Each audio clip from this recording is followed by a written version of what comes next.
I only wanted to have a scratch.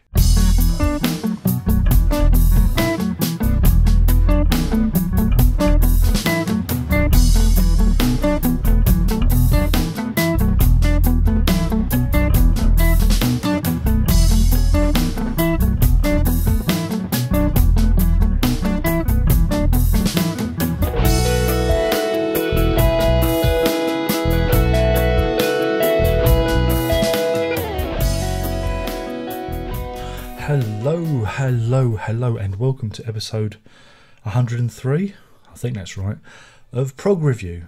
And if you haven't already read the description, I'm going to be talking about Apollo. But I'm going to give you good value with this Prog Review. I'm giving you 2 Apollos for the price of 1. Oh yes. No, don't thank me. At the moment, this is end of July 2012. This is for future generations. The London Olympics are going on. I thought I'd do a couple of Prog reviews that are kind of Olympic-y themes. Kind of a Olympic themed Prog reviews. And the first one up, I thought Apollo. Why so, Darren? What has Apollo got to do with the Olympics? Well, if you watch the opening ceremony, I did a video about it, previous one. Danny Boyle, famous film director, he directed the opening ceremony of the London 2012 Olympics. And Danny Boyle in the past has used cuts from Apollo in his films, from his TV productions. I think Mr. Rose Virgins to Trainspotting. Oh yeah, the toilet scene where Renton dives into the toilet, taken from Apollo.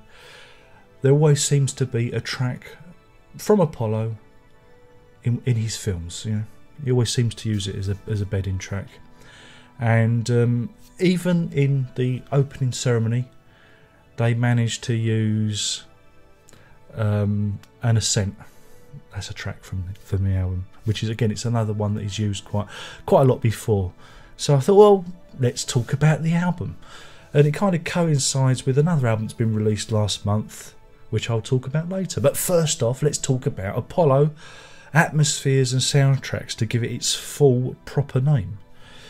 It's by Brian Eno, but also features Daniel Lanois and Roger Eno. That's Brian's brother. They're all credited on the album. So really, it's a 3-way trip for this one.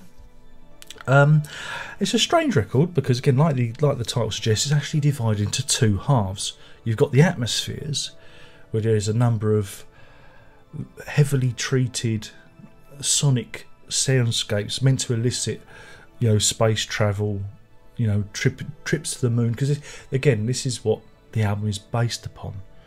There was a film called For All Mankind. I think they also subtitled it Apollo as well, which was released in the early 80s. And Brian Eno kind of adapted his own work and wrote extra pieces to be used as a soundtrack for that movie.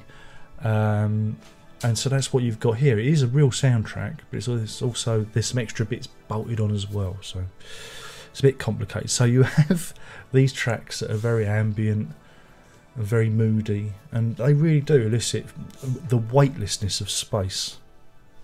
True, trust me. And then you have the other half where they introduce, excuse me, Scratchy Dog. Stop it, Alex. They always walk in when you're trying to do these things, don't they? If it isn't the dog, it's the kids. Don't worry, I like to leave the mistakes in for your entertainment. Where was I? Yeah, for the soundtrack part of it, you have Daniel Lanois, playing his guitar, and the music evolves into almost like a space cowboy music. It really is country and western in space. And those tracks I find absolutely enthralling. Not too keen on the ambient pieces because a couple of them, what I call the stars tracks, the star suites, are basically the same bedding but with extra effects added and little diversions. But again, there's a sameness about those tracks. So I do find them a bit dull, but I do like the more melodic pieces where the electric guitar comes in and Daniel Lanois is allowed to fly as it were. I mean, it's a very interesting album. It's not for everyone. I mean, if you don't like these kind of ambient records, you're not going to like it. Again, you'd be better off buying, I don't know, the Train Spotting soundtrack just to get the one track on Deep Blue Day or whatever it's called, and yeah, and that's that. But I mean, I do believe it is a record you should check out. It's you see Eno, again moving away. I mean, he does this with a lot of his ambient music, but moving into a completely different space with it. And it takes electronic music to a different level. It really, again, it kind of bridges the gap between soundtrack and electronica. Very, very, very, very minimalist electronica, I might add. So yeah, I mean, in terms of rating, it is kind of an essential listen. So, but it's not for everyone. You get me. So I'm gonna give this a rating now, because I'm gonna move on to the next part of my review. Oh yeah, 2 for 1. 2 for 1. That's value. That's good value.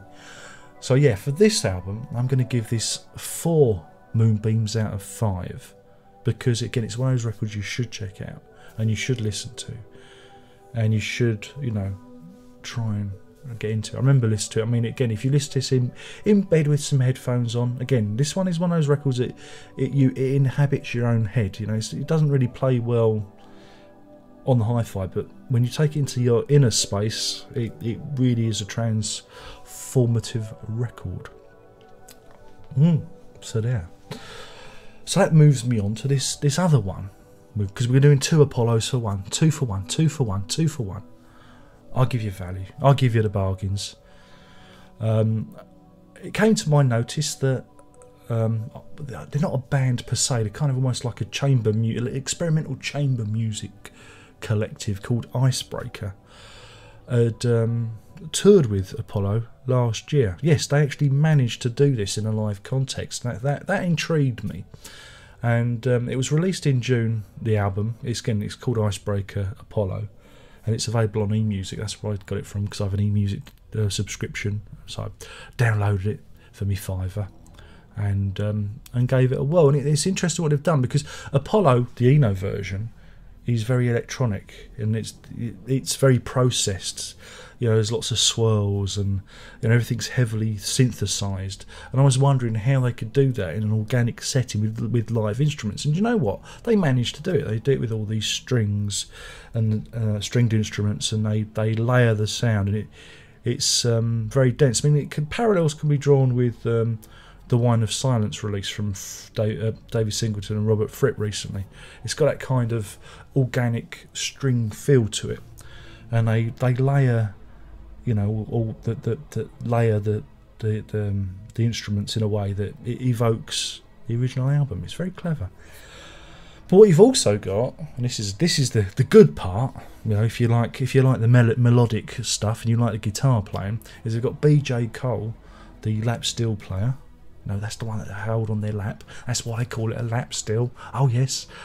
You've got him doing Daniel Lanois' parts. He plays all the melodic stuff, and it is very, very good. I must admit, I thought he did an absolutely superb job. And again, it gives you a different aspect to the music. It opens up the music in a different way, and you can appreciate it in a slightly different fashion. So if you're familiar with Apollo and you want to know what it sounds like live, then check out this record. It's called Icebreaker. The band's Icebreaker, and they've done some other records which I'm going to check out. It sounds kind of jazzy, strange crossover kind of stuff. But I'm going to check them out later on when I get some more money in my account. But yeah, I mean, I do recommend this record. Again, I'm going to score this. Are you ready?